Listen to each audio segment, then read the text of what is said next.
The world of Dragon Ball may have a lot of villains, but it also has plenty of side villains as well. Whether they're evil to the core or simply meant to stand in the way of a hero, I'll be covering the most impactful side villains throughout the Dragon Ball series, with the movie ones appearing in a separate video. Mai is, or was, Emperor Pilaf's female minion, recruited by Pilaf through a want ad. She always works alongside Shu, and despite her intelligence, the two of them always manage to fail their missions. She's a calculating opponent who relies on weaponry and technology, and almost always maintains a serious tone. Although Mai was originally a grown woman, she eventually took the form of a young, preteen girl because of a wish on the Dragon Balls alongside Pilaf and Shu that went wrong. Regardless, Mai is loyal to Pilaf, and faithfully remains under his command throughout the entire series regardless of the circumstances. She's been present for a while, from watching Kid Goku rampage as a great ape, to involving herself with King Piccolo, and even meeting future Trunks. Throughout Dragon Ball Super, Mai and her future counterpart share similarities and differences, especially toward the Trunks from their respective timelines. In the future, she developed romantic feelings for him and deeply cares about his well-being. The same thing can't yet be said about present Trunks, because Mai's more mature personality clashes with Trunks' legitimate teenage personality, and with Trunks being unaware of Mai's true age, the two have a very peculiar relationship, which is mostly one-sided for Trunks due to Mai's admiration for his more responsible future counterpart. From Dragon Ball Super onward, Mai, like the rest of the gang, experienced a change of heart and became a better person after her escapades in the original Dragon Ball series. Since the wish that turned her into a kid, she's matured into a teenager despite actually being much older, and now spends her days at Capsule Corporation alongside Pilaf and Shu. Shu is a humanoid dog and the ninja henchman of Emperor Pilaf, also recruited by Pilaf through a want ad. Like most things involving Pilaf, Shu mainly serves as comic relief. Although he's occasionally shown some skills as a ninja, his cowardice and awkward personality usually keep it from lasting very long. Like Mai and Pilaf, Shu has been around for much of the Dragon Ball series, supporting his team in their many attempts to gather all 7 Dragon Balls to wish for world domination when Goku was a kid, although every one of those attempts failed. They have used the Dragon Balls for other purposes though. In Dragon Ball Z, at some point during the 3 years before the android's arrival off-screen, the Pilaf gang used the Dragon Balls to wish for their youth, turning Shu into a kid alongside the rest of his team. Shu also used the Dragon Balls to wish for 1 million Zeni after Frieza was revived in Resurrection F. Slowly growing back into adulthood and likely aware that Pilaf will never achieve world domination, Shu currently spends his days working at Capsule Corporation alongside Mai and Pilaf. Most recently, they helped repair helper bots after they mysteriously malfunctioned in the superhero saga. Colonel Silver was a high-ranking officer in the Red Ribbon Army who was assigned by Commander Red to find a Dragon Ball. During his mission, he encountered Goku and used a rocket launcher to destroy Goku's flying Nimbus. Goku attempted to walk away with the Dragon Balls he had in his possession, but Silver refused to let him leave. He tried to fight Goku and was easily defeated, knocked out cold. Silver was later called back to the Red Ribbon Army headquarters for questioning. He begged for another chance, but Commander Red refused. Red ordered his guards to remove Silver from his sight, and Silver left the room with the guards pursuing him. To this day, it remains unknown whether Silver was executed or managed to escape. Major Metallitron was an android created by the Red Ribbon Army. He was stoic and carried out any assignment given to him without hesitation, including killing Goku. When fighting Goku, Metallitron gave him some trouble and was able to withstand a considerable amount of damage. After enduring headbutts, punches, and even impalement, the Major kept up his assault on Goku, only stopping once his batteries were drained of their energy. Goku noted that Metallitron was so powerful he could have competed in the World Tournament, and it's unknown whether the android could have defeated Goku if his batteries hadn't run out when they did. Booyan was a giant, round-bellied pink monster and the secret weapon that lived inside the Red Ribbon Army's Muscle Tower. He was originally born on the unnamed planet of the Jigglers. At some point, he ended up on Earth, where the Red Ribbon Army eventually discovered him. When Muscle Tower was constructed, Booyan was placed on the 5th floor to serve as an executioner for any intruders who managed to reach the 6th floor. In other words, he functioned as General White's final line of defense. When Goku and Android 8 were trapped with Booyan by General White, the situation was tough. At first, Booyan appeared to be nearly invincible. His body was extremely flexible and capable of repelling attacks like Goku's Kamehameha and physical strikes, and he could even fire electrical blasts from his antenna. Booyan apparently fed on cattle when he was hungry, and he nearly came close to devouring both Goku and Android 8. Eventually, Goku realized that Booyan's weakness was the cold. Goku smashed a hole in the wall of Muscle Tower, froze Booyan completely solid, and kicked him with enough force that he shattered into pieces, which killed him. General White was the commander of Muscle Tower, the northern fortress of the Red Ribbon Army. He was the oldest of the known officers, and while he wasn't a gifted strategist, he was the only officer to ever figure out that Goku's weakness was his tail. He was also somewhat of a skilled fighter, as shown when he fought Goku. Goku, however, proved to be stronger. General White pretended to surrender and then shot Goku in the back of the head at point-blank range, which was believed to have killed him, and in a fit of rage, Android 8 punched General White out of Muscle Tower, sending him to his death. Murasaki was a ninja and a member of the Red Ribbon Army, serving as second in command of Muscle Tower under General White. Murasaki was extremely confident in his own abilities, but they were no match for Goku's. When Murasaki realized he couldn't defeat Goku on his own, he tried to get Android 8 to kill him, but Android 8 refused. Murasaki then tried to detonate the android using a bomb installed inside him, but Goku stepped in and knocked Murasaki unconscious. Murasaki also had 4 identical brothers who appeared to be clones, but Goku defeated them too. They were killed when Android 8 destroyed Muscle Tower, while Murasaki himself managed to escape. In a final encounter with Goku, Murasaki escaped on a snowmobile until Goku triggered an avalanche with a Kamehameha. Murasaki survived the avalanche and vowed revenge, but Goku accidentally tossed Android 8's bomb onto Murasaki, which quickly exploded and killed him. Captain Dark was an obese soldier who served under General Blue of the Red Ribbon Army. When Blue assigned Dark the task of capturing Master Roshi under the belief that he had invented the Dragon Radar, he had no idea what was waiting for him. Roshi killed Captain Dark with a single punch to his stomach and also took out the rest of his crew. General Blue was a high-ranking officer in the Red Ribbon Army and the leader of the Blue Corps. He was known for his powerful psychic abilities and was considered one of the strongest officers in the organization. Blue was extremely loyal to the Red Ribbon Army, but was also strict, arrogant, and openly cruel, often executing his own soldiers for even minor failures. He was also rumored to be homosexual, though it was never confirmed. During the Red Ribbon Army saga, Commander Red assigned Blue the mission of assassinating Goku after Colonel Silver and General White failed. Blue tracked Goku and his friends while also attempting to capture the inventor of the Dragon Radar, eventually following them to the Pirate Cave in search of the Dragon Balls. Inside the cave, he fought Krillin and defeated him, then battled Goku but was ultimately beaten by luck. After surviving the collapse of the pirate hideout and randomly being defeated by Rayleigh, Blue stole the Dragon Radar before returning to Red Ribbon headquarters. Commander Red acknowledged that obtaining the radar was useful, but reminded Blue that his true mission was to gather the Dragon Balls. He then gave him one chance to redeem himself by fighting mercenary Tao.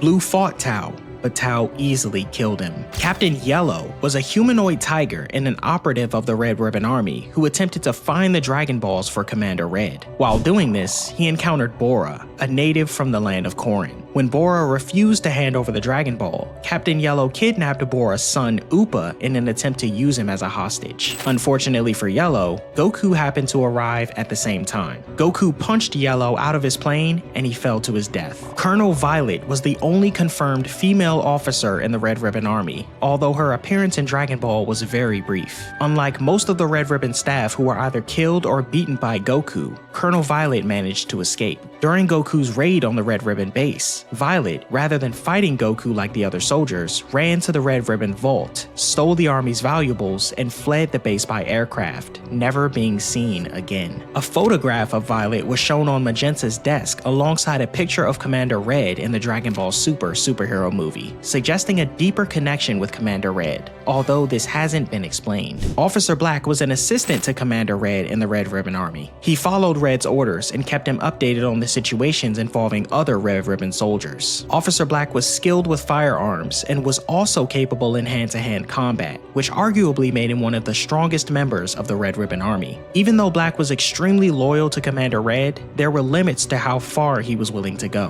When Black discovered that Red planned to use the Dragon Dragon Balls to make himself taller instead of using them for the benefit of the army, Black snapped and killed Commander Red. Black attempted to fight Goku, but he was completely outmatched. Once the fight got intense, Black resorted to using a Red Ribbon battle jacket in an attempt to kill Goku with a high-powered missile, showing just how little he cared about advancing the Red Ribbon Army's goals when his own life was at risk. However, Goku punched straight through the battle jacket and it exploded with Black still inside, killing him instantly. Mercenary Tao was a deadly assassin for hire and the younger brother of Master Shen. Born shortly before the King Piccolo Wars, he trained under Master Mutaito alongside his brother, but the two formed a bitter rivalry that eventually drove them apart. Tao later became a mercenary who charged high prices for his work and took cruel pleasure in killing, even bragging that he would destroy anyone, including women and children, if the money was good. While his lifespan was never explained, Tao seemed to have lived for more than 200 years. During his career, Tao trained Tien at the Crane School and became one of the main influences in his early fighting style. About 20 years into his mercenary career, the Red Ribbon Army hired Tao to kill Goku after the boy beat several of their operatives and gathered their Dragon Balls. Tao killed General Blue before this mission and at first defeated Goku with the Dodon Ray,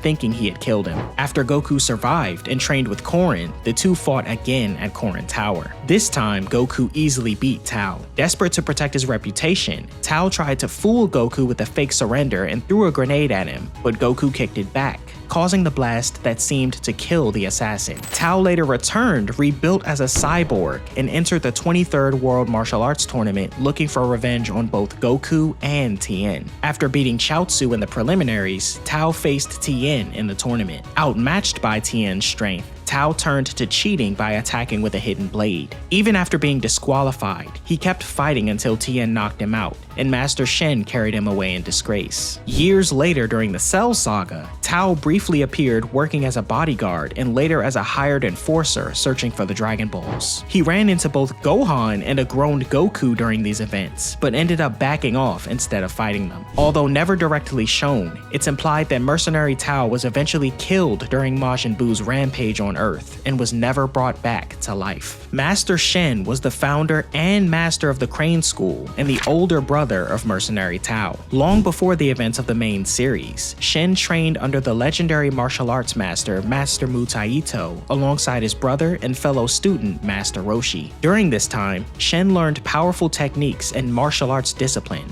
but he also developed a far more ruthless and prideful outlook than his fellow students. According to Roshi, Shen's personality changed dramatically during the conflict with King Piccolo. When King Piccolo first defeated Mutaito, Roshi believed their master couldn't bear the shame of losing in front of his own students. Mutaito later returned and used the evil containment wave to seal King Piccolo away, but the technique cost him his life. Shen was never the same again. The humiliation of his master's defeat and the weight of Mutaito's sacrifice darkened Shen's heart and left a lasting bitterness in him. Eventually, the surviving students went their separate ways. While Roshi chose a path centered on humility and self-improvement by founding the Turtle School, Shen instead created the Crane School and embraced a far harsher philosophy that encouraged arrogance, cruelty, and victory at any cost. Over time, Shen's resentment toward Roshi grew into a deep rivalry, and the Crane School became the ideological opposite of Roshi's teachings. Like Roshi and Tao, Shen also appeared to possess an unusually long lifespan and may have obtained some form of immortality, allowing him to live for well over 200 years. Shen later trained two of his most notable students, Tien and Chaozu, raising them to believe that strength and domination over others were the ultimate goals of martial artists. When Tien and Chaozu entered the 22nd World Martial Arts Tournament, Shen attended as their master and openly displayed his hatred toward Roshi and the Turtle School fighters. During the tournament, he encouraged Tien to brutally defeat his opponents and even ordered Chaozu to use telekinesis to cheat during Tien's match with Goku. However, after witnessing the honorable behavior of Goku and the others, Tien began questioning the cruel philosophy Shen had taught him. When Shen realized Tien was abandoning the Crane School's ideals, he angrily disowned both Tien and Chaozu and left the tournament in frustration. Years later, during the 23rd World Tournament, Shen returned alongside his brother when Tao sought revenge against Tien, though Shen mostly remained on the sidelines. At that point, he faded from the main story and was rarely seen again. Similar to his brother, it's implied that Master Shen was killed during Majin Buu's rampage on Earth and was never revived afterward.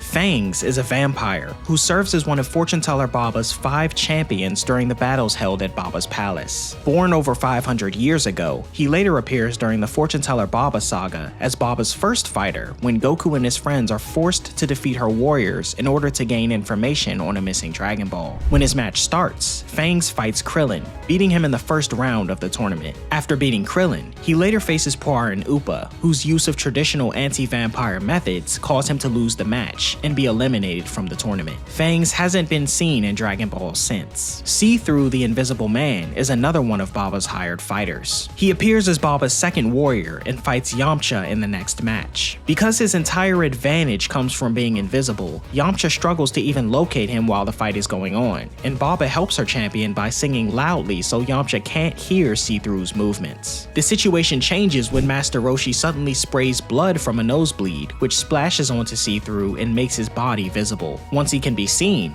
Yamcha defeats him. The Invisible Man hasn't been seen in Dragon Ball since. Literally. Bandages the Mummy is a living dead warrior who also fights on behalf of Fortune Teller Baba. Born roughly 800 years before the events of Baba's tournament, he serves as the third warrior representing her in the battles held inside Baba's palace. While he appears large and sluggish at first glance, he's actually far faster and stronger than he looks, which often causes opponents to underestimate him. During Baba's tournament, he faces Yamcha and defeats him, with Master Roshi even noting that no one has ever beaten Bandages before. After that match, he goes on to fight Goku, but Goku ultimately defeats him and advances to the next round. Much later during the Majin Buu saga, Bandages is killed off screen when Super Buu wipes out Earth's population. After Earth's people are revived, he later contributes his energy to Goku's Super Spirit Bomb alongside Spike. Spike the Devil Man is a devil from Hell and one of Baba's most dangerous fighters, known for using dark magic against his opponents. He was once considered the strongest among her champions until Grandpa Gohan showed up. Very little is known about his early life, but Spike was born in Hell and later won the World Martial Arts Tournament twice. He's a tall, winged demon who relies on both physical attacks and his signature Devil Might Beam,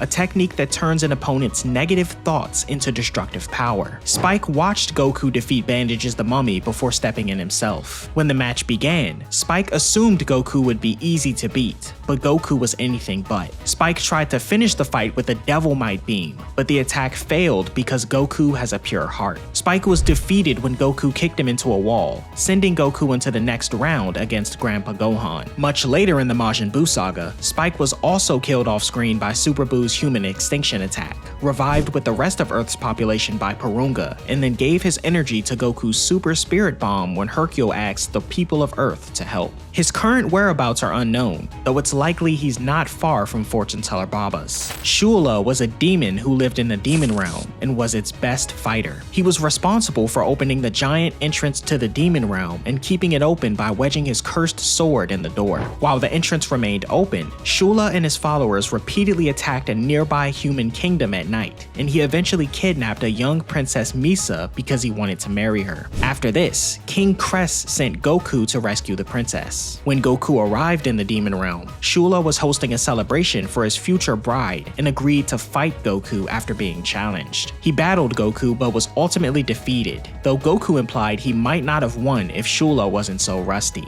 When Goku escaped with Misa, Shula ordered his minions to pursue them. Goku got away though and closed the entrance to the Demon Realm. Shula has never escaped since the entrance to the Demon Realm was sealed, though he's likely still alive. Piano was the first son of King Piccolo created after being released from the electric rice cooker and was one of the mutated Namekian children in his demon clan. Unlike King Piccolo's other sons, Piano wasn't a fighter-type Namekian and instead acted as his father's attendant, often helping with plans and ideas while stronger siblings like Tambourine and Cymbal carried out the fighting. He was very intelligent and completely loyal to his father, never doubting King Piccolo's power even when others believed Goku had already defeated him. During the King Piccolo saga, Piano stayed at his father's side and survived longer than any of King Piccolo's other mutated sons, living long enough to witness King Piccolo seemingly kill Goku before the start of their final battle. During that battle, he was caught in the middle when Goku sent King Piccolo Piccolo crashing into him.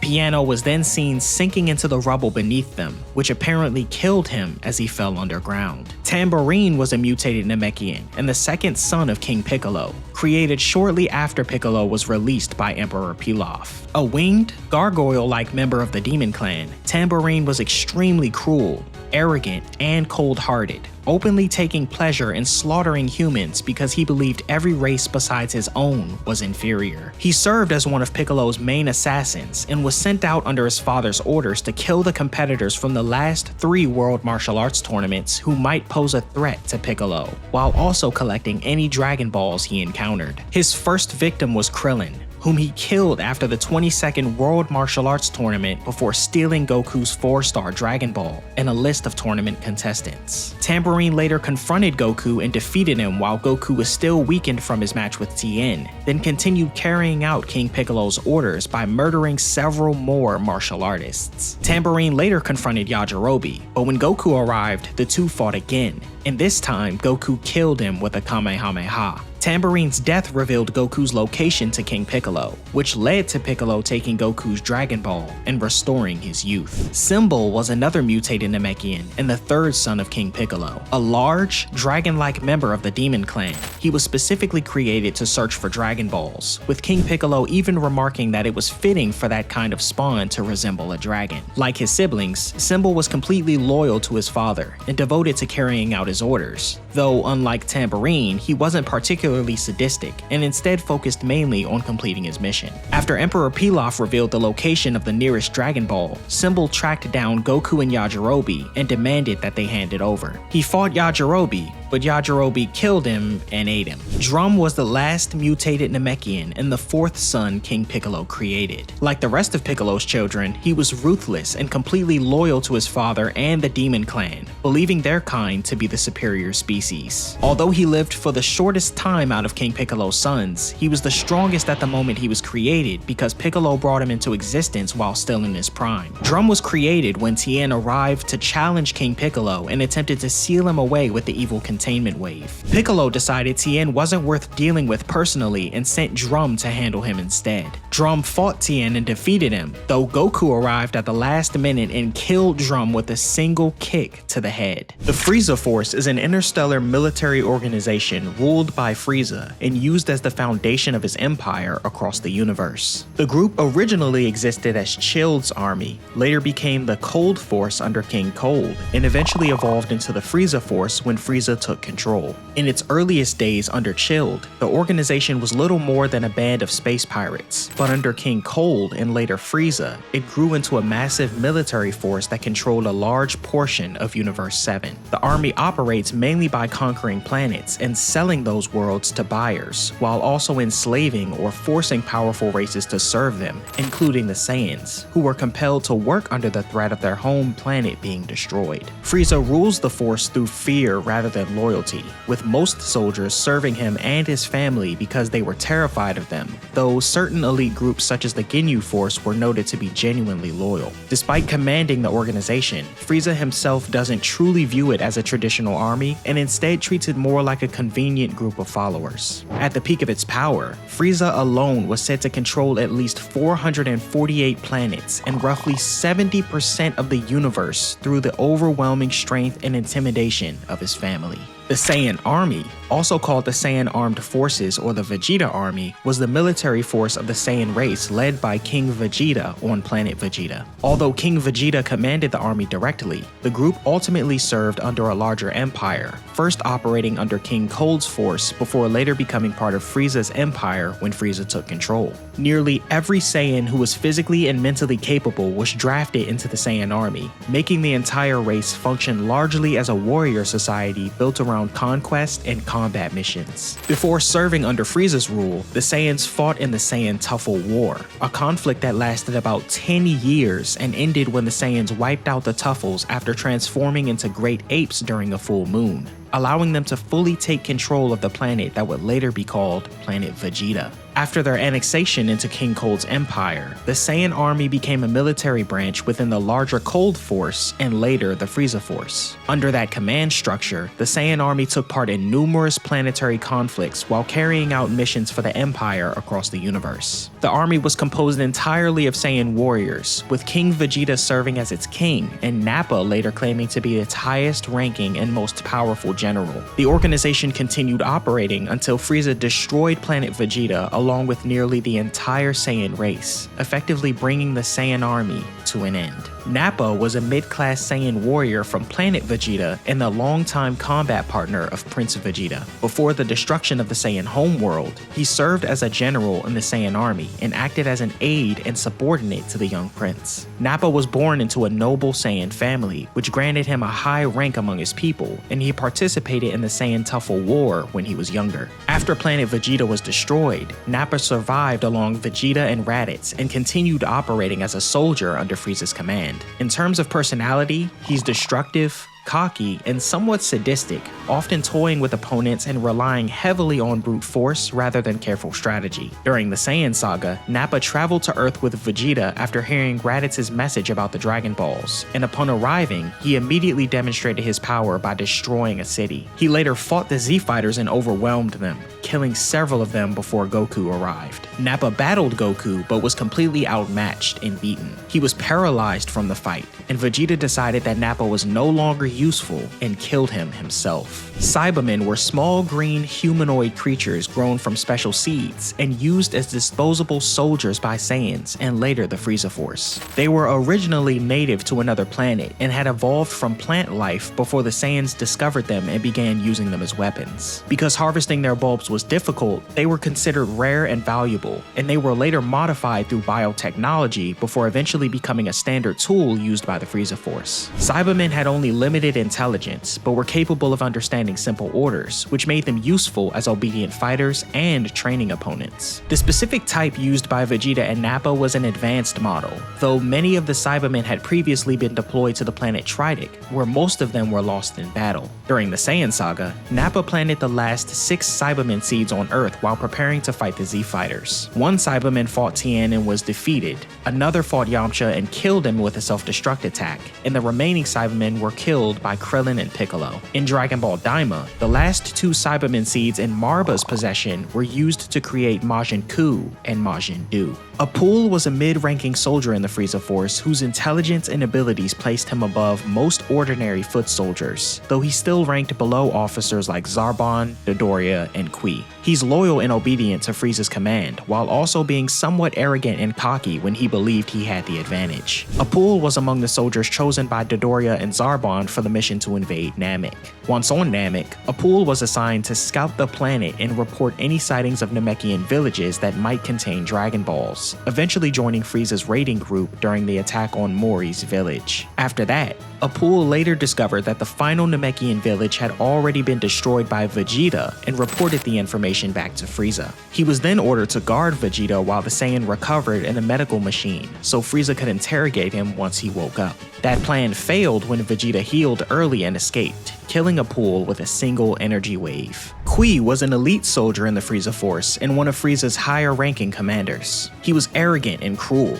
often mocking other races and treating Vegeta with open contempt despite their shared role under Frieza. Before the events on Namek, Qui and Vegeta had developed a rivalry while both served in Frieza's army, and Qui believed he was still stronger than Vegeta the last time they had met. During the Frieza saga, Qui approached Vegeta after his recovery on planet Frieza 79 and informed him that Frieza, Zarbon, and Dodoria had already traveled to Namek to search for the Dragon Balls. After Vegeta left, Qui received permission from Frieza to finally eliminate his rival, something he had wanted to do for a long time. He followed Vegeta to Namek and confronted him there in an attempt to settle their rivalry, but he wasn't prepared for how strong Vegeta had become and was killed easily. Dodoria was a powerful and brutal evil warrior who served as one of the highest-ranking officers in the Frieza Force and acted as one of Frieza's two main generals alongside Zarbon. Before Frieza took command of the Empire, Dodoria had originally served under King Cold as a member of the Cold Force, and he remained one of the most trusted fighters in the organization after Frieza assumed control. He was known for his violent personality and crude behavior, often acting impulsively and taking pleasure in cruelty, especially when dealing with weaker opponents. Despite his confidence in his own strength, Dodoria also showed fear when confronted with someone stronger than himself, revealing that his loyalty to Frieza was partly driven by intimidation. Years before the events on Namek, Dodoria took part in the attack on Bardock and his squad, and was present during the destruction of planet Vegeta, which wiped out most of the Saiyan race. During the Frieza saga, Dodoria traveled to planet Namek with Frieza and Zarbon as part of the mission to gather the Dragon Balls. While searching the planet, he helped Frieza collect information by attacking Namekian villages and slaughtering those who refused to reveal the location of the Dragon Balls. After Vegeta began moving against Frieza's forces and killed Qui, Dodoria was sent to track him down and stop him. He later battled Vegeta but was ultimately defeated, and before dying, he revealed the truth about Frieza's role in destroying the Saiyan homeworld. Zarbon was one of the top-ranking officers in the Frieza Force and served as one of the two primary generals under Frieza alongside Dodoria. He was known for his elegant appearance and calm demeanor, often presenting himself as refined and composed, though his vanity also made him reluctant to rely on his more monstrous transformation. Zarbon valued beauty and took pride in his appearance, preferring to maintain his graceful form whenever possible. Despite his confidence and arrogance, he ultimately served Frieza out of fear and remained completely loyal to him as a subordinate. Long before the events on Namek, Zarbon acted as one of Frieza's closest advisors during his campaigns of conquest and was present during discussions surrounding the destruction of the Saiyan race, openly mocking Vegeta and the rest of the Saiyans. When Frieza traveled to planet Namek in search of the Dragon Balls, Zarbon accompanied him as part of the main invasion force and helped gather information by attacking Namekian villages. After Vegeta killed Qui and later defeated Dodoria, Zarbon became Frieza's strongest remaining elite soldier on the planet. Frieza ordered him to track down Vegeta and recover the stolen Dragon Balls. Zarbon fought Vegeta and defeated him after transforming, but because he failed to confirm Vegeta's death, Frieza forced him to retrieve the Saiyan alive for questioning. Zarbon brought Vegeta back to Frieza's ship to be healed, but the situation quickly turned against him when Vegeta recovered and escaped. The two fought again soon after, and this time, Vegeta brutally killed Zarbon. King Cold was the former Emperor of Universe 7 and the original leader of the Cold Force before control of the Empire was passed down to his son, Frieza. He was one of the rare mutants of his race, possessing abnormal levels of power that made his family feared across the galaxy. He's calm, aristocratic, and soft-spoken, often behaving with polite manners and a composed attitude, though beneath the calm exterior, he was arrogant and fully convinced of his family's superiority over others. At some point during his reign, King Cold visited planet Vegeta and formally announced his retirement, informing the Saiyans that they would now serve under Frieza instead of him. Years later, after Frieza was defeated on planet Namek by a Super Saiyan, King Cold recovered what remained of his son's body and had him rebuilt with mechanical parts. Once Frieza had recovered, the two traveled to Earth together with the intention of confronting the Super Saiyan responsible for defeating him. Shortly after arriving, they encountered future Trunks, who revealed himself as another Super Saiyan. King Cold tried to manipulate the situation by offering Trunks a place at his side and promising him control over entire planets, but when that failed, he tried to attack him instead. Cold was humiliated by Trunks and killed shortly after. When Frieza was revived in Resurrection F, he rejected the idea of reviving his father alongside him, leaving him trapped somewhere in hell forever. The Spice Boys were a group of 4 demon warriors named Spice, Vinegar, Mustard, and Salt, who served as the main followers of Garlic Jr. during the Garlic Jr. saga. They were strong, brave, and evil demons who were completely loyal to their master and acted as his primary enforcers in his attempt to take over Earth. During Garlic Jr.'s plan to spread the Blackwater Mist across the planet, the Spice Boys helped him capture Kami and seize control of the Lookout after he escaped from the Dead Zone. As part of that operation, Salt and Mustard attacked Gohan and later helped restrain Piccolo so that Earthlings infected by the Blackwater Mist could bite him. When Gohan and Krillin eventually arrived at the Lookout, Salt and Mustard fought them and badly injured both fighters until Gohan unleashed his hidden power and killed the 2 demons with a Masenko. After their deaths, Spice Spice and Vinegar confronted Gohan and Krillin and continued fighting them on the lookout. Once the Makio Star appeared and strengthened the demons, the two began overwhelming the boys. Gohan then released his power again and killed both Spice and Vinegar at the same time, bringing an end to the Spice Boys. Android 19 was the 19th android creation by Dr. Gero, and the final one he designed to be built entirely as a mechanical android. He was created as part of Gero's long-standing plan to destroy Goku and avenge the fall of the Red Ribbon Army. Android 19 was responsible for transplanting Dr. Gero's brain into the android body that later became Android 20. Out of all of Gero's creations, 19 is extremely loyal and obedient to his creator, faithfully following orders and fully supporting Gero's revenge against Goku. He was also confident in his abilities and cruel toward his opponents, though he relied heavily on the battle data Gero had collected years earlier and became overconfident because of it. During the Android saga, Android 19 appeared alongside Android 20 during the attack near South City and was one of the first androids the Z-Fighters encountered. He later fought Goku and briefly gained the advantage after Goku was weakened by the heart virus. After that, he turned his attention to Vegeta and claimed that Dr. Gero already studied all of his fighting techniques. Android 19 fought Vegeta, but was quickly overwhelmed by his Super Saiyan form. When the fight turned against him, he panicked and tried to escape,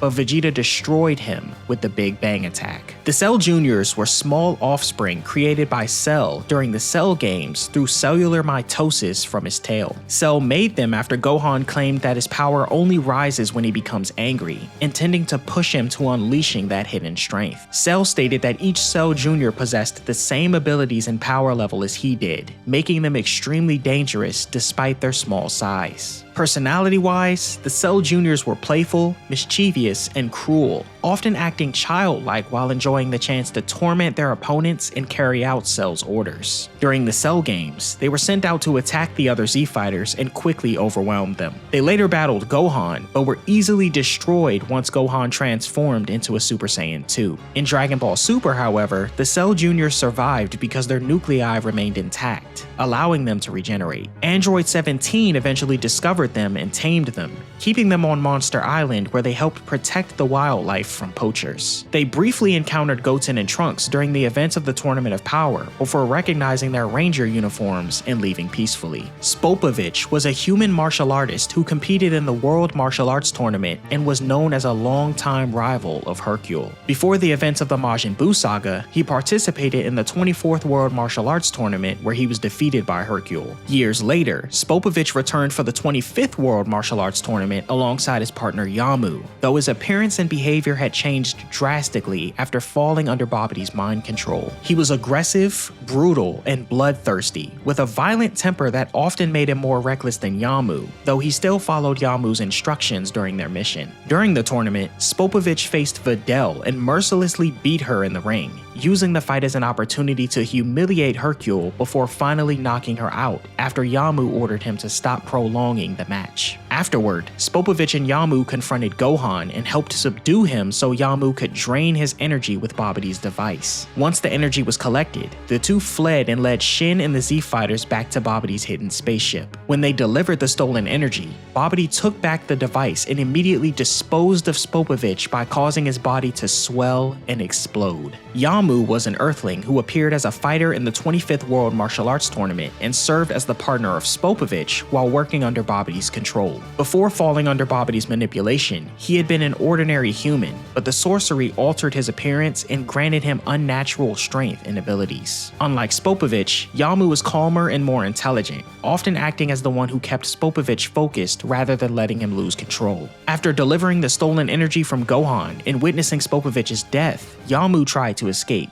but he was quickly killed by Pui Pui before he could get away. Pui Pui was a warrior who served under Babidi and acted as the guardian of the first level inside Babidi's spaceship during the Majin Buu saga. He's arrogant, boastful, and extremely confident in his own strength, often bragging about his abilities and believing himself to be superior to anyone who challenged him. Despite his arrogance, he remained completely loyal to Babidi and eagerly followed his orders. When Goku, Vegeta, Gohan, and Shin later entered Babidi's spaceship to stop Majin Buu's revival, Pui Pui was assigned as the first opponent waiting inside the ship. Vegeta volunteered to fight him, and Pui Pui was easily killed, even after Babidi transported the fight to Pui Pui's home planet Zune, where the gravity was 10 times stronger than Earth's. Yakan was a monstrous creature who had also served as one of Babidi's minions and guarded the second level inside Babidi's spaceship. He's a feared monster from a planet of perpetual darkness, and states that his reputation was so well known that even the Supreme Kai had heard of him before meeting him. Yakan is savage and gluttonous, driven largely by hunger and possessing an insatiable appetite that even led him to devour Babidi's own messengers, despite them serving the same master. After Pui Pui was defeated on the first level of the spaceship, Babidi summoned Yakan to act as the next opponent waiting inside the ship.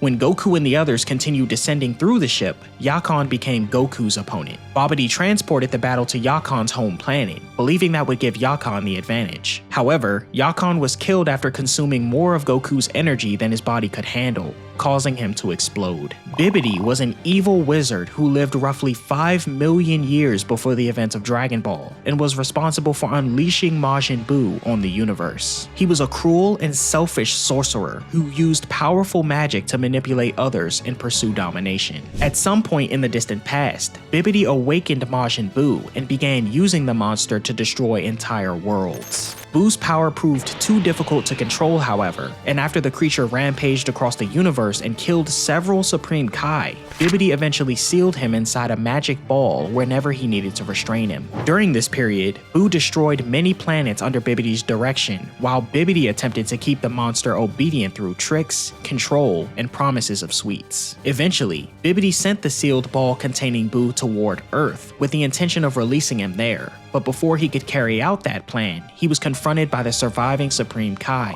Shin. Bibidi battled Shin, but he was killed before he could awaken Majin Buu again. Babidi was an evil alien wizard and the son or doppelganger of Bibidi. At some point, Babidi formed his own group of followers and began searching for a way to revive Majin Buu in order to avenge Bibidi's death and continue his plans of destruction. Using his magic and manipulation sorcery, Babidi gathered servants from across the universe and forced many of them into loyalty, including Dabura, who became one of his most powerful servants. Babidi was cruel, sadistic, and childish, often treating his own followers as disposable tools and taking pleasure in causing suffering. When Goku and the others tracked him down to his hidden spaceship, Babidi used his minions and magic to drain even more energy from their battles. He later casted a spell on Vegeta, turning him into Majin Vegeta in order to draw out more power for Buu's revival. Once Majin Buu was finally back, Babidi initially controlled him by threatening to seal him away again and directed him to destroy cities across Earth. Even after Piccolo sliced him in half, Babidi survived and continued riding on Buu's back while ordering him to cause destruction. Eventually, Babidi's constant insults and scolding pushed Buu too far, and Buu killed him. Degsu was a Glend from the Demon Realm and the younger brother of Shin and Dr. Arinsu, serving under Goma as one of his top subordinates during the Daima Saga. He was serious and organized, while also being ambitious and cowardly. Degsu believed that Glens should naturally rise to positions of power and secretly wanted to become the Supreme Demon King himself, despite lacking a clear plan. He also resented Shin, looked down on mortals, and was willing to use force when necessary. During the Daima Saga, Degsu worked closely with Goma as they observed the events surrounding Majin Buu using a magic monitor and learned about the strength of Earth's fighters. He traveled with Goma and Neva to Earth, helped prevent Dende from interfering when Goma summoned Shenron, and assisted in taking Dende back to the Demon Realm to stop further use of Earth's Dragon Balls. As Goku's group entered the Demon Realm and began gathering their Dragon Balls, Degsu remained by Goma's side and helped coordinate their forces. When the situation escalated, Degsu tried to escape with Dende and revealed his desire to become the next Supreme Demon King while holding him at gunpoint. But that plan quickly failed when the others intervened. Piccolo knocked him out, and he was captured and taken away. Following Goma's defeat, Degesu was sealed away alongside him in a jar for 99 years. Dr. Arinsu was a glend from the demon realm, and the older sister of Shin and Degesu, who operated as a power-hungry and highly intelligent manipulator with the goal of overthrowing Goma and becoming the Supreme Demon King. She sought to strengthen the demon realm and elevate it above the rest of Universe 7, using careful planning and adaptability rather than brute force. Unlike Degesu, her ambition was backed by real cunning, as she constantly adjusted her strategies when plans failed and kept useful allies close even when they disappointed her. Despite her ruthless nature, she wasn't entirely cruel, as she still showed some level of kindness and remained on speaking terms with Shin even when they disagreed. Before the events of the Daima Saga, Arinsu had already begun plotting to obtain the Demon Realm Dragon Balls and create a powerful Majin to serve as her enforcer. She worked with Marba, the creator of Majin Buu,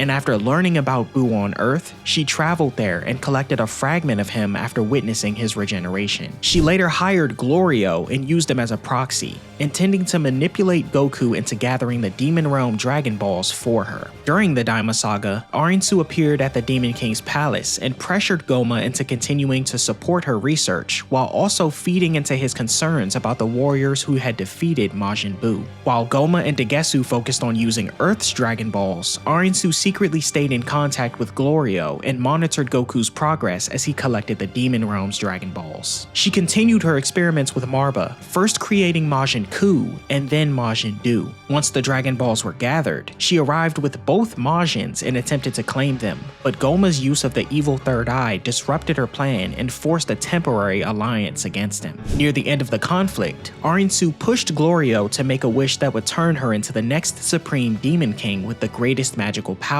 but he betrayed her and instead restored the Z-Fighters to their proper ages. Even after that setback, she adapted quickly, ordered Majin Ku to retrieve the Book of Magic items, and used it to reveal how Goma could be defeated. After Goma and Degesu were sealed away, she was offered the position of Supreme Demon King, but declined due to her lack of magical ability, and she was instead chosen by Majin Ku to become the Vice Supreme Demon King. The Tamagami were a trio of powerful entities created by Neva to guard the Demon Realm Dragon Balls, preventing anyone in the Demon Realm from easily obtaining a wish due to their overwhelming strength. Each Tamagami served as the protector of a specific Dragon Ball and required challengers to defeat them before claiming it. Tamagami number 3 was challenged by Goku for the 3-star Demon Realm Dragon Ball and was defeated, but he then gave Goku a final test involving a cup shuffling challenge, which Goku passed. Tamagami number 2 was challenged by Vegeta for the 2-star Demon Realm Dragon Ball and was also defeated, then gave Vegeta a final riddle that he successfully answered. Tamagami number 1 remained at the Demon King's palace guarding the final Dragon Ball and was first challenged by Majin Ku, who failed, before Majin Du later defeated him and passed a final mental arithmetic test with assistance from Ku. Near the end of the conflict, after Goma gained the third eye and fought against everyone, Neva approached Tamagami number 1 and urged him to join the battle as well. Majin Ku was a Majin created by Marba for Dr. Arinsu using a Cyberman seed, a fragment of Majin Buu, and other materials, and he later became the Supreme Demon King after Goma's defeat. Because of how he was created, Ku was completely obedient to his creators and immediately followed Arinsu's orders, while also displaying an eccentric personality similar to Majin Buu. He often posed during combat, showed awareness of his own limits, and remained extremely devoted to Arinsu. At the same time, he desired companionship, quickly formed a bond with Majin Du as his brother, and showed intelligence by accurately judging others and recognizing his own shortcomings. Before his creation, Arinsu had collected a fragment of Majin Buu after Vegeta failed to destroy him in the Buu Saga, and later gave it to Marba to create a new Majin to help her become the next Supreme Demon King. Soon, Majin Ku was born and was immediately ordered to defeat Tamagami number 1 and retrieve the Dragon Ball. Ku was quickly overwhelmed though, and surrendered after realizing he couldn't win. After Arinsu declared him a failure, he begged to remain useful and continued following her. He later helped create Majin Du and helped him succeed against the Tamagami by solving the final arithmetic test so Du could claim the Dragon Ball. During the final battle against Goma, Ku was unable to directly fight Goma and instead carried out Arinsu's orders by retrieving the Book of Magic Items. Using his analytical ability, he located the necessary information and later struck Goma from behind, knocking the evil third eye loose and bringing an end to the battle. After Goma was sealed away, it was determined that the one who defeated the Demon King would take his place, which led to Majin Ku becoming the new Supreme Demon King. Majin Du was also a Majin created by Marba for Dr. Arinsu using a Cyberman seed infused with the essence of Majin Buu, making him the second Majin created after Ku to serve her plans. He was a glutton who loved sweets, especially chocolate, and his strength and motivation were directly tied to how much he ate, becoming sluggish without it, but far more energetic and powerful after being fed. He was also unpredictable, dim-witted, and only mostly obedient, though he quickly formed a strong bond with Majin Ku and treated him like an older brother. Majin Du was created after Ku failed against Tamagami No. 1 and was immediately sent to challenge the Guardian for the 1-star Demon Realm Dragon Ball. He fought Tamagami No. 1 and defeated him. When Goma eventually arrived with the evil third eye, forcing everyone into a temporary alliance, Majin Du joined the battle against Goma, at one point fighting alongside Goku and even mimicking his Super Saiyan 3 form. After Goma was defeated and sealed away, Majin Ku became the new Supreme Demon King and selected Du to serve as one of his ministers. The Gendarmerie Force was a super elite division of the Gendarmerie that served directly under the Supreme Demon King in the first Demon World, consisting of Captain Kadem and his team members Danima, Helia, Mashim, and Gaimoi. They were a group of flamboyant but powerful warriors, similar in style to the Ginyu Force, and were considered to be the strongest unit within the Gendarmerie. During the Daima Saga, Goma ordered Degetsu to summon the Gendarmerie Force to his castle in order to reinforce security against Goku and his allies as they attempted to enter the first Demon World. When Goku's group eventually reached the castle, the Gendarmerie Force confronted them confidently, but they battled Vegeta and were quickly defeated, confirming that they were no match for the intruders they had been assigned to stop. Sorbet was a member of the Frieza Force who eventually rose to become its commander after the death of Frieza. Before taking leadership of the army, Sorbet had served as a staff officer operating in the 3rd Stellar Region. He was intelligent and capable when it came to strategy, and he remained fiercely loyal to Frieza even after his master's defeat. Believing that the Frieza Force could not truly recover without its former ruler, Sorbet was determined to bring Frieza back to life and restore the organization's power. As the army struggled to rebuild, Sorbet led efforts to locate the Dragon Balls so that Frieza could be revived. After failing to find the remaining Namekians, he traveled to Earth and successfully used Earth's Dragon Balls to resurrect Frieza. Once Frieza returned, Sorbet stood by his side during the invasion of Earth, while the rebuilt Frieza Force fought the Z-Fighters. During the battle between Frieza and Goku, Sorbet intervened when Goku lowered his guard and shot him in the chest, briefly turning the situation in Frieza's favor. Frieza eventually fired another attack meant for Krillin, but the blast was deflected by Vegeta and struck Sorbet instead, killing him instantly. Tagoma was an elite soldier in the Frieza Force who served as the personal bodyguard of Sorbet after the death of Frieza. As the Frieza Force struggled to rebuild, Tagoma became one of the key soldiers involved in Sorbet's plan to revive Frieza using the Dragon Balls. Although loyal to the organization, Tagoma was initially hesitant about bringing Frieza back, warning that the Saiyans had grown extremely powerful and suggesting that rebuilding the army might be a smarter path than pursuing revenge. After Frieza was revived, Tagoma was chosen as Frieza's training partner while the tyrant trained for 4 months to prepare for a rematch with Goku. During this time, Frieza repeatedly brutalized Tagoma as part of his training, with Tagoma recovering each time and repeating the process. By the end of the training, Tagoma had grown stronger and his personality had become noticeably more cruel and arrogant, seeing himself as a perfect warrior worthy of serving Frieza. When Frieza and his army later arrived on Earth, Tagoma battled the Z-Fighters directly and overwhelmed most of them during the fight. However, his role ended abruptly when Captain Ginyu, who had been trapped in the body of a frog since the events on Namek, switched bodies with him.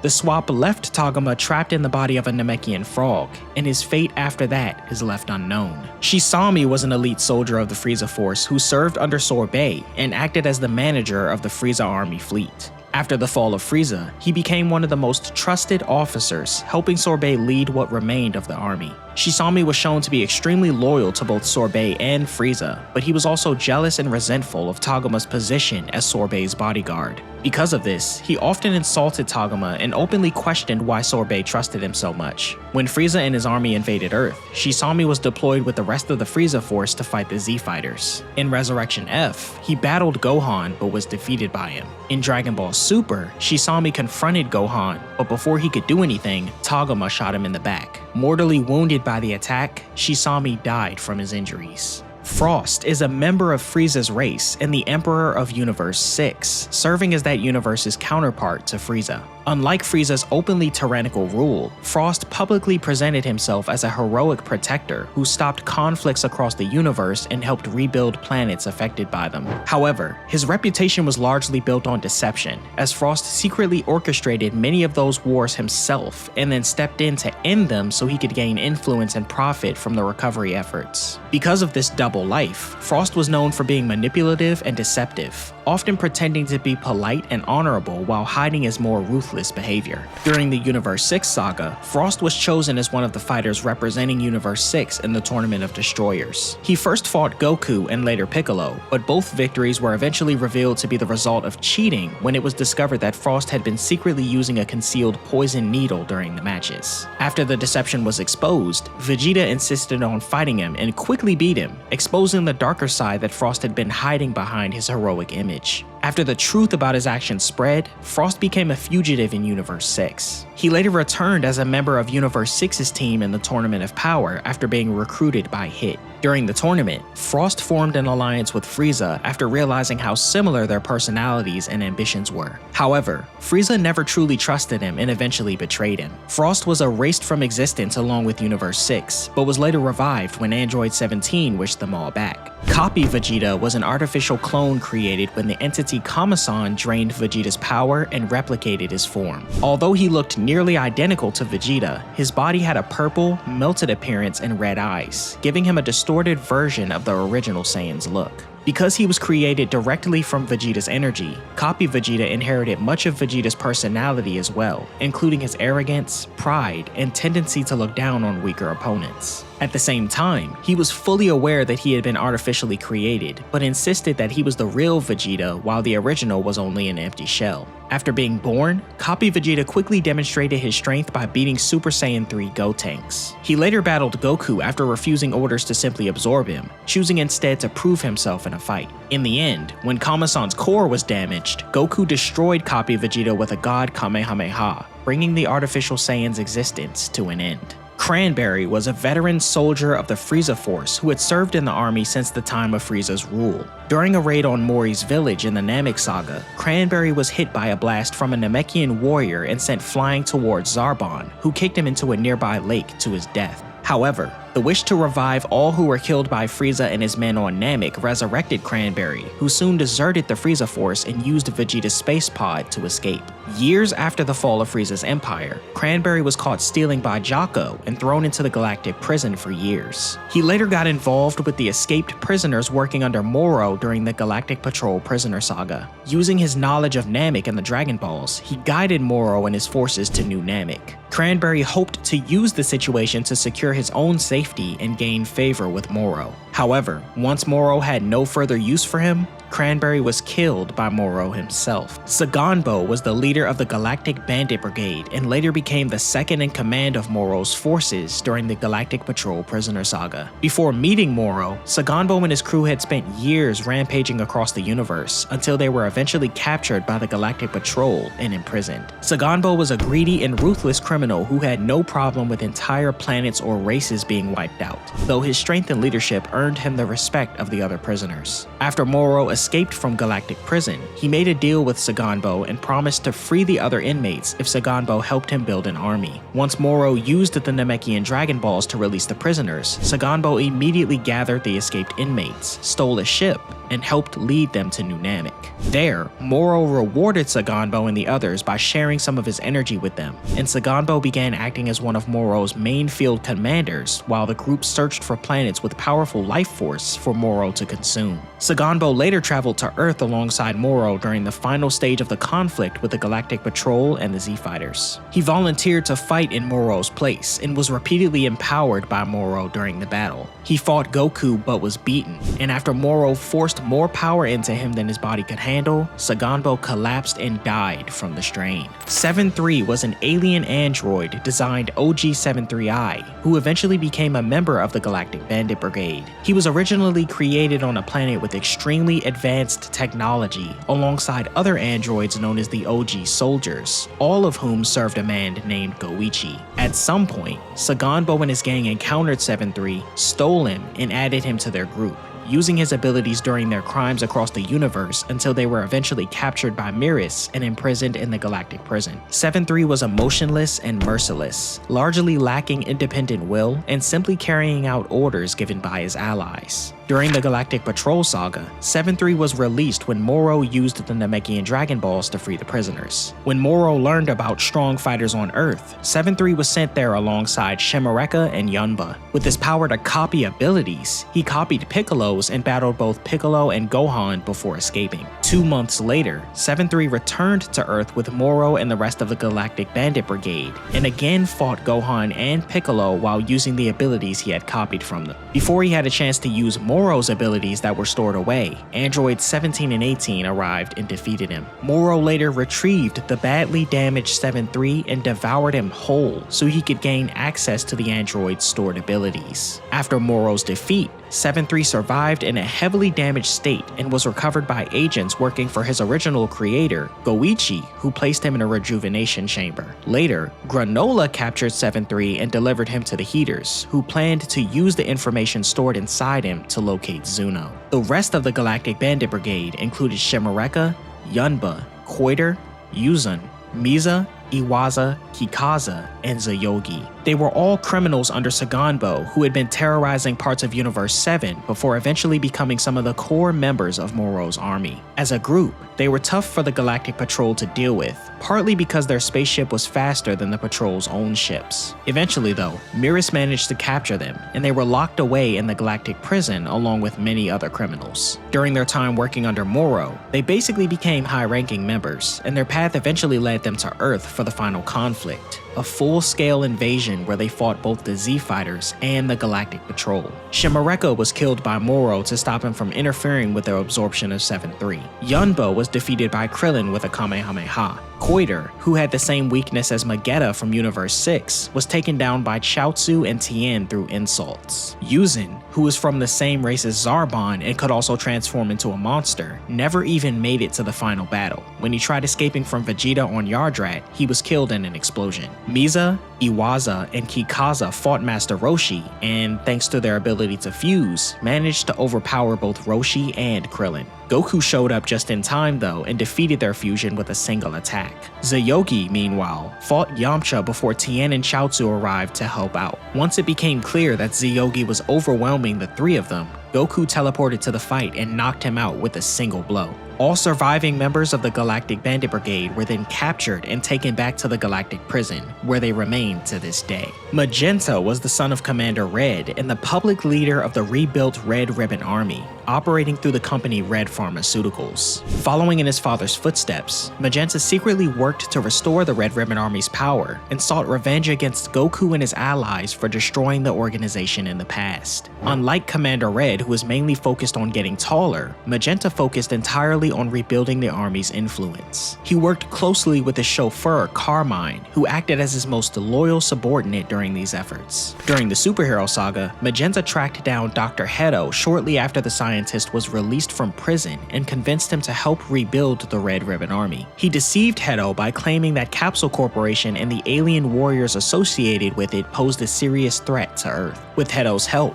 Magenta oversaw the creation of the androids Gamma 1 and Gamma 2 as the Red Ribbon Army's new champions. As part of his larger plan, Magenta also arranged for Pan to be abducted in order to lure Gohan into a confrontation with the army. After Gohan and Piccolo infiltrated the Red Ribbon base and the situation began to spiral out of control, Magenta used the lower levels of the facility with the intention of releasing Cell Max, even though the monster was still incomplete. When Dr. Hedo attempted to stop him, Magenta shot at him and revealed the cybernetic enhancements hidden beneath his clothing. However, before he could carry out his plan properly, Hedo's robotic bee Hachimaru poisoned him. In his final moments, Magenta activated Cell Max anyway and died shortly afterward, unleashing the final threat of the conflict. Dr. Hedo is the grandson of Dr. Gero and Foamy, aka Android 21, and a brilliant scientist whose work focused on advanced android creation. Despite coming from the same family line as the Red Ribbon Army's infamous scientist, Hedo never actually met his grandfather as a child because his parents disapproved of Gero's involvement with the organization. Gifted enough to earn both an MD and a PhD at a young age, Hedo developed a reputation as a genius in fields like biology and medicine. However, his questionable ethics and unusual personality often made it difficult for him to keep a normal research position. Before the events of the superhero saga, Hedo operated out of a laboratory on Butterfly Mountain, where he created several android models known as the Alpha and Beta series, while also researching Dr. Gero's stolen data. His experiments eventually crossed legal boundaries when he began using corpses for research, leading to his arrest and a short prison sentence. After being released, Hedo was approached by Magenta, who offered him massive funding for his research. Although Hedo admitted that world conquest wasn't his goal, he accepted the offer in order to pursue his dream of creating android superheroes. Working for the Red Ribbon Army, Hedo created Gamma 1 and Gamma 2 as heroic androids meant to defend the world, along with the powerful but unfinished Cell Max. Hedo repeatedly warned Magenta that Cell Max was incomplete and shouldn't be activated early. As the conflict escalated and the Red Ribbon base was infiltrated by Gohan and Piccolo, Hedo tried to stop Magenta from releasing the monster. Even though Cell Max was released anyway, Hedo survived the battle and became remorseful for his role in the events. He offered to turn himself in, but Bulma offered him and Gamma 1 a place at Capsule Corporation, and Hedo accepted, leaving behind his association with the Red Ribbon Army and continuing his work under Bulma's supervision. Gamma 1 is an android created by Dr. Hedo. He was designed as a superhero-like android modeled after a character Hedo admired as a child, and Gamma 2 as his twin. Among the two Gammas, Gamma 1 is the calmer and more disciplined one, strongly believing that he's fighting in the name of justice. Because Magenta and the Red Ribbon Army convinced Hedo that Capsule Corporation and his allies were a threat to Earth, Gamma 1 initially viewed himself as a hero carrying out a righteous mission. During the superhero saga, Gamma 1 first appears after Gamma 2 reports that he defeated Piccolo, with Gamma 1 correcting him by pointing out that Piccolo actually escaped. When Gohan arrived at the Red Ribbon base to rescue Pan, Gamma 1 confronted him and fought him while insisting that he was protecting the world from evil forces. As the situation unfolded, Gohan challenged that belief, and the Gammas began to realize that they were misled about the true nature of the conflict. After Magenta released Cell Max, Gamma 1 joined the Dragon team to help them fight the monster in order to protect Dr. Hedo and save the world. Luckily, he survived alongside Dr. Hedo. In the aftermath, Bulma offered both him and Hedo a place at Capsule Corporation, where Gamma 1 took a role working as security and a bodyguard. Gamma 2 was the other superhero-like android created by Dr. Hedo. Unlike Gamma 1, Gamma 2 was more energetic, playful, and theatrical, fully believing he was fighting for justice. He also had a strong loyalty to Dr. Hedo and viewed himself as a heroic protector. During the superhero saga, Gamma 2 first appears when he attacks Piccolo during a field test and leaves believing he defeated him. Later, after Pan is kidnapped and Gohan arrives at the base to rescue her, Gamma 2 got involved in the escalating conflict and continued fighting alongside the Red Ribbon Army while believing he was protecting the world from villains. However, as the situation unfolded, Gamma 2 began to realize the truth about the organization. When he saw Carmine try to shoot Pan, he knew the army had deceived them, leading Gamma 2 and Gamma 1 to turn against their former allies. During the fight with Cell Max, Gamma 1 identified a weakness in Cell's forehead, and Gamma 2 realized the only way to exploit it was through a suicide attack. He He battled Cell Max, but was killed after sacrificing himself in a final strike that damaged the monster and helped create the opening needed for its defeat. In his final moments, Piccolo acknowledged that Gamma 2 truly was a superhero. Legic was the personal bodyguard of Don Key on the planet Nameca, and one of the early opponents Goku, Trunks, and Pan faced during Dragon Ball GT. He's a confident and observant mercenary who mostly kept to himself and paid close attention to the group's power, only getting involved when it served his own interests. At the same time, he wasn't completely greedy or dishonorable, since he openly rejected the idea that money was everything, and eventually showed a degree of respect toward Goku. During the Black Star Dragon Ball saga, Legic confronted Goku and the others and easily beat Trunks, then battled Goku and pushed him far enough that Goku transformed into a Super Saiyan. Legic was beaten though, and instead of continuing to work for Don Key, he rejected his money and abandoned him. This was Legic's last appearance in the series, and his current whereabouts are unknown. The Para brothers were a trio made up of Bon, Don, and Son Para, who served Cardinal Muchi Muchi during the Black Star Dragon Ball saga. They're flashy performers who loved showing off their dancing abilities, though they were also selfish and willing to work against others if it benefited them. Their role in the story starts when Bon Para disguises himself as a villager on planet Gelbo and tricks Goku, Trunks, and Pan long enough to steal the 6-star Black Star Dragon Ball from Pan. After taking the Dragon Ball, the brothers flee to return it to Cardinal Muchi Muchi on planet Lude, and later lure the group into the asteroid Bihei, leaving them behind to deal with the creatures living inside the tunnels. When they confront the group again, the Para brothers use their Para Para Boogie, a technique that forces anyone watching to dance uncontrollably and leaves them helpless. The plan eventually fails though, and the brothers are defeated. Afterward, they're taken to planet Lude, where Cardinal Muchi Muchi punishes them by turning them into dolls to fuel Lude. While trapped inside Lude, the brothers eventually help Goku and the others defeat him. Near the end of Dragon Ball GT, the Para brothers reform and become more honest and kind-hearted, helping Goku to power the Universal Spirit Bomb. Muchi, or Cardinal Muchi Muchi, was a machine mutant who secretly served as the true leader of the Lude cult and one of Dr. Mu's subordinates. Although Cardinal Muchi Muchi appeared to be the public leader of the cult on planet Lude, Muchi was the one actually in control behind the scenes. I know it's confusing, but stay with me. He referred to himself as Lude's priest and worked to gather energy for the deity Lude, showing little concern for the lives of the cult's followers if they failed him. During the events on planet Lude, Muchi initially appeared in whip form as a weapon used by Cardinal Muchi Muchi. After the robot Leon exploded and killed the Cardinal, Muchi revealed his true form as a machine mutant and took control of the situation himself. He confronted Goku and the others and pushed Goku hard enough to transform into a Super Saiyan. The fight eventually turned against him though when Trunks caught him off guard and killed him with a blast. Daltaki was a space swindler who worked for Dr. Mu and acted as the chief leader of the Lude cult on planet Lude.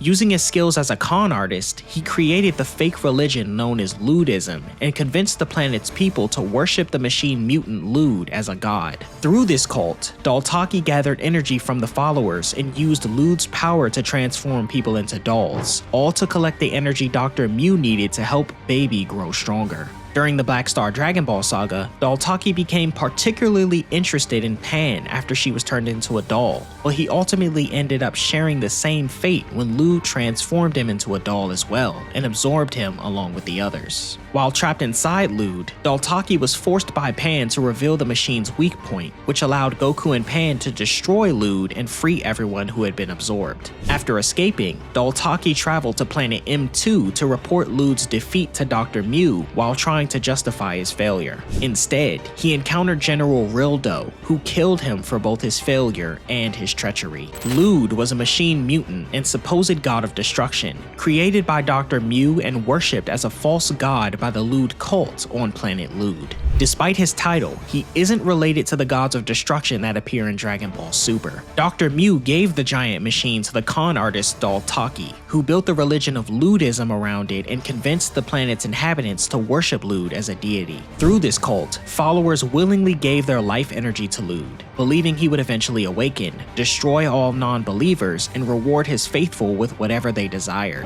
In reality, the energy gathered through Lude was meant to serve Dr. Mew's larger plan of restoring Baby. Lude remained in the form of a massive statue while the cult continued collecting energy. After the conflict on planet Lude escalated, Daltaki awakened the machine mutant using the life energy of the cult's followers. Even after awakening, Lude still wasn't fully powered, and Dr. Mew later ordered Daltaki to offer Pan as an additional sacrifice. When both Pan and Daltaki were absorbed, Lude reached his full power form and became far more dangerous. It was eventually revealed that the people absorbed by Lude weren't killed, but instead stored inside his body, and that his true weakness was a single cell within him that had to be struck from both the inside and outside at the same time. Lude battled Goku, but was eventually destroyed when Goku and Pan attacked that weak point together, freeing everyone who had been trapped inside him. The Sigma Force was an elite group of machine mutants that served under General Rildo on planet M2. As Rildo's main strike force, they were sent to deal with Goku, Trunks, and Pan after the group arrived on M2 searching for the Black Star Dragon Balls. The Sigma Force attacked the trio and managed to capture Goku and Trunks while Pan was separated from them. After Rildo realized Pan was still on the loose inside M2's base, he sent Nat,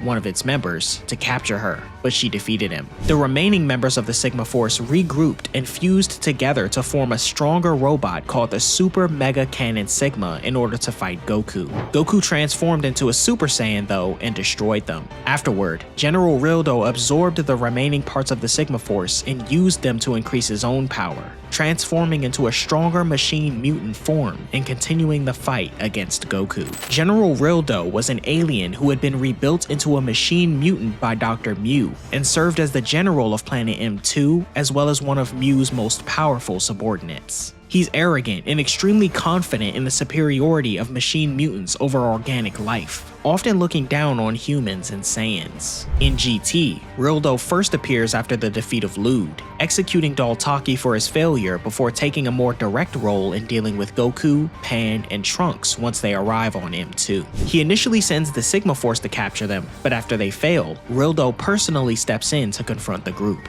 During the conflict on M2, Rildo proves to be one of the strongest enemies the trio encounters on the planet, with Goku even noting that his energy feels comparable to Majin Buu's. He turned Trunks into metal for Mew's research, and after battling Goku for a while and unveiling new transformations, he did the same to Goku and Pan. The three eventually freed themselves, and when they tried to escape the planet, Rildo stood in their way, though he was destroyed by a combined Kamehameha. Rildo appeared again during the Super 17 saga after Dr. Mew and Dr. Gero opened a gateway between Hell and Earth that allowed the villains to escape. After returning to Earth, he chased Pan and Hercule before confronting Gohan. Rildo fought Gohan and nearly won, but he was destroyed by a surprise ki blast from Majub. Dr. Mew was a machine mutant scientist from planet M2 and a recurring villain in Dragon Ball GT. His ultimate goal was the Total Galaxy Conquest operation, a plan aimed at taking control of the entire universe. Long before the events of GT, he discovered a parasitic life form carrying the memories of the Tuffle King, which would later become Baby, and began developing plans to use it as part of his conquest. During the Black Star Dragon Ball saga, Dr. Mew operated mostly behind the scenes while directing servants like General Rildo, Daltaki, and Lude to gather energy and assist in the completion of Baby. When Goku and the others eventually reached planet M2, Mew attempted to capture them and convert them into the ultimate machine mutant, but his plans failed. Believing Baby had been destroyed, Mew tried to flee, only for Baby to emerge from his body and kill him, revealing that Baby had secretly programmed Mew rather than the other way around. Later, during the Super 17 saga, Dr. Mew appeared again in Hell, where he formed an alliance with Dr. Gero after realizing they both shared a hatred for Goku. Together, they created Hellfighter 17 and manipulated events so that he could merge with Android 17 on Earth to become Super 17. However, Mew's own arrogance eventually led to his downfall, because when he tried to command Super 17 too forcefully, the android turned on him and killed him. The Tuffle parasites were parasitic organisms created from the DNA of the Tuffle King and used by Baby as part of his plan to restore the Tuffle race. The original parasite was Baby himself, who was discovered on Planet Plant and later completed by Dr. Mew on Planet M2. Once fully developed, Baby began making additional parasites that could infect other living beings and take control of their minds and bodies. When someone was infected, their free will was replaced with Baby's will, effectively turning them into extensions of his consciousness. During the Baby saga, Baby spread the Tuffle parasites across Earth by infecting humans and other fighters in order to recreate the Tuffle race and build an army under his control. Infected hosts retained their original abilities, which made the parasites especially dangerous since Baby could use the power of those he possessed. In the end, the parasites infecting Earth were eliminated when Kibito Kai released the sacred water across the planet, freeing the victims from Baby's control.